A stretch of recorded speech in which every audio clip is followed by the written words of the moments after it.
Here's a face we see a lot of in today's Russian newspapers. Steve Witkoff, Donald Trump's special envoy. His interview with pro-Trump commentator Tucker Carlson did not go unnoticed in Russia. In the interview, Mr. Witkoff repeated many of the Kremlin's own talking points, which is why Nezavisima Gazeta declares US and Russian officials have started speaking the same language. In the interview, Steve Witkoff basically recognised the referenda on the new regions, Russian-occupied Ukrainian territory, joining Russia. He ruled out the prospect of Russian forces invading EU countries. He said Vladimir Putin and Donald Trump were friends and could meet soon. For the first time in many years, the White House and the Kremlin are so openly demonstrating their mutual attraction. Just to point out, those so-called referenda held on territory seized and occupied by Russia in 2022 were not recognised internationally. They were condemned by the UN. Steve Witkoff spoke about the Russian leader in nothing but flattering terms.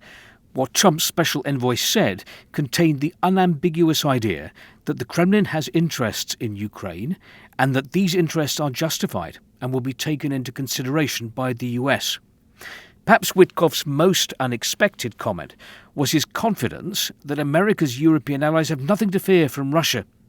In response to Carlson's question, "Do you think the Russians want to march across Europe?" he replied, 100% not. With this single phrase, Witkoff devalued a multitude of EU and NATO decisions and statements.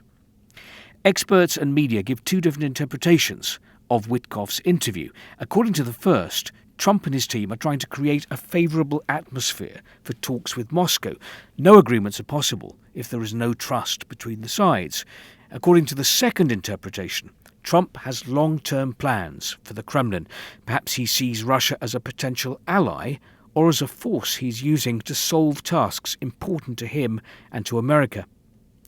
Komsomolskaya Pravda prints a plethora of Steve Witkoff quotes, including, "In the old days, the only people who went into the KGB were the smartest people in the nation. Putin is a super smart guy." The paper mentions what Putin gave Trump as a present when the Kremlin leader met Mr. Witkoff recently. Steve Witkoff not only found a common language with Vladimir Putin, but took back to Washington a painting of Trump as a gift. Donald Trump was touched.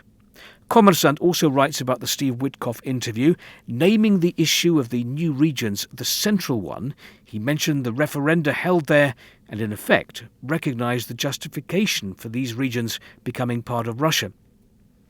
Moskovsky Komsomolets tries to work out Trump's plans for Ukraine and suggests that Donald Trump wants to become the co-owner of Ukraine in economic terms, in the same way that American corporations like the United Fruit Company were in effect joint owners of various banana republics in Latin America in the 20th century.